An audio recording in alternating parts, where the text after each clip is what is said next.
à l'ouest de l'Irlande, près de la ville de Galway, il y avait un village qui s'appelait Glenlow.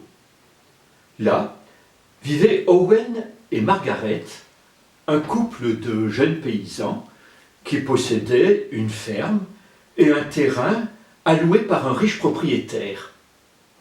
Ce maître appréciait beaucoup Owen. Il faut dire que c'était un garçon sans histoire, un garçon qui était un bon travailleur. Et ce maître avait même l'habitude de discuter souvent avec lui. Ce matin-là, Owen était en train de travailler dans son champ de pommes de terre. Le maître est passé à cheval, il s'est arrêté, il est descendu de sa bête, il s'est approché, et là, ils ont entamé une conversation sur tout et rien, la pluie, le beau temps. Et ils ont parlé aussi de cette menace dont ils avaient entendu dire qu'elle attaquait les pommes de terre, une curieuse maladie.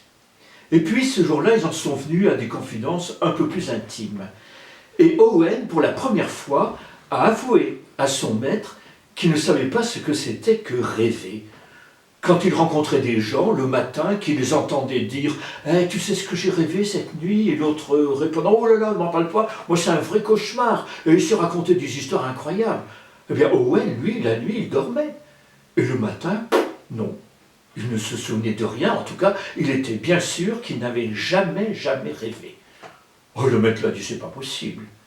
Alors, il a donné une idée pour qu'il puisse faire un rêve la nuit même. Le soir, après le repas, Margaret a été un peu surprise de voir son mari Owen nettoyer la cheminée. Vous savez, une de ces grandes cheminées dans lesquelles on aurait presque pu dormir.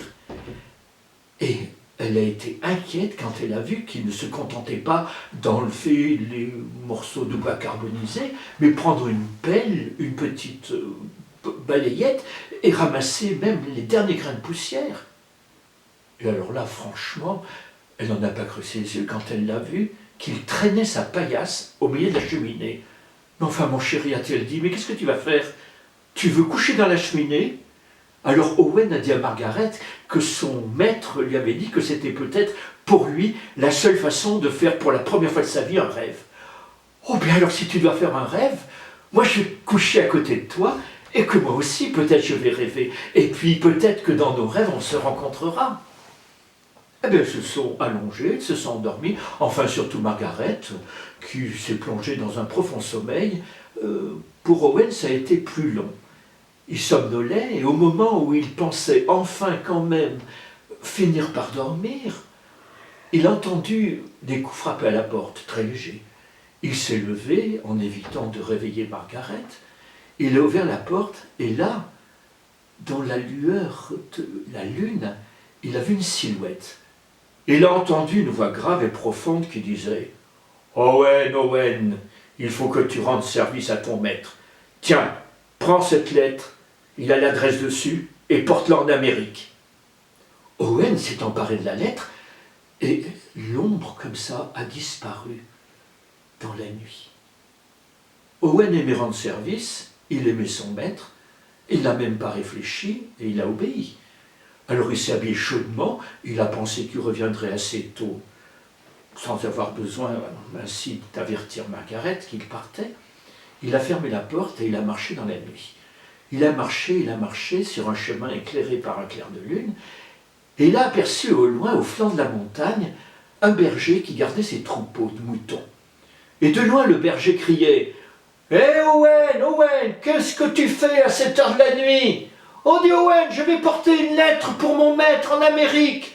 Eh bien, que la Vierge Marie et Saint Patrick t'accompagnent sur ce long voyage, mais dépêche-toi si tu vas avoir le premier vol. » Owen a continué d'avancer, puis il s'est retourné, et là, le berger et son troupeau avaient disparu dans l'ombre de la montagne. Il est arrivé à l'aube sur la plage. Là, devant lui, il y avait la mer, enfin l'océan immense. Et sur le sable, il y avait une grue qui se tenait sur une seule patte, qui faisait le pied de grue. Dès qu'elle a vu Owen, elle a claqué 2 fois du bec, et lui a dit « Ah bien, tu arrives à temps, le vol va bientôt partir. Alors monte sur mon dos, accroche-toi à mes ailes, et surtout, pendant pendant le vol, tu la boucles. Pas un mot, sinon il t'arrivera malheur. Owen est monté sur le dos de la grue, s'est accroché à ses ailes, et au moment même où le soleil se levait, la grue a décollé. Elle a déployé ses ailes et elle s'est envolée. Elle a volé, elle a volé, elle a volé. Mais c'est que c'est loin l'Amérique. Alors à un moment, Owen, il en a eu assez. Il s'est mis à crier, mais est-ce que c'est encore loin l'Amérique? La grue a claqué 2 fois du bec et lui a dit, si tu m'eusses cru, tu te fusses-tu. Te fusses-tu, tu m'eusses plus cru, tu descends. Je ne peux pas descendre. Je te l'ai dit. Si tu m'eusses cru, tu te fusses-tu. Te fusses-tu, tu m'eusses plus, tu descends. Alors Owen a le regardé désespérément un peu autour de lui, il a levé les yeux, et là dans le ciel, dans un champ, il y avait un paysan qui était en train de battre son blé sur une aire, à battre le grain. Il l'a appelé, oh paysan, paysan, fais quelque chose comme ça, sauve-moi, il y a la grue qui veut m'abandonner en cours de vol. Alors le paysan s'est penché, il a laissé pendre son fléau, auquel Owen s'est accroché. La grue en a profité pour se glisser doucement, et pour disparaître dans le ciel. Et Owen a grincé des dents, et il était là, comme ça, entre le ciel et la terre. Et il y a le paysan qui, au bout d'un moment, lui a dit, bon, maintenant, ça suffit. Moi, je vais reprendre mon fléau, je veux reprendre mon travail. Allez, lâche. Alors Owen, il a regardé, et il a aperçu sur l'océan, au loin, un petit navire qui arrivait. Et sur ce petit navire, il y avait un matelot qui était à la poupe et qui était en train de faire des crêpes. Parce que derrière le petit navire, il y avait une baleine qui sautait hors de l'eau et qui ouvrait grande sa gueule pour pouvoir avaler le navire. Mais heureusement, le petit matelot, à chaque fois, lui balançait une crêpe que la baleine avalait et elle redisparaissait sous l'eau. Alors le petit matelot du petit navire, quand il a vu en Owen, il a dit « Écoute, moi je veux bien te récupérer, mais pour que je sache exactement où tu es tombé, envoie-moi une de tes chaussures !» Alors Owen, il a réussi à enlever sa chaussure gauche et il l'a laissé tomber. Et la chute a été très longue, très longue, très longue. Ah! Ah!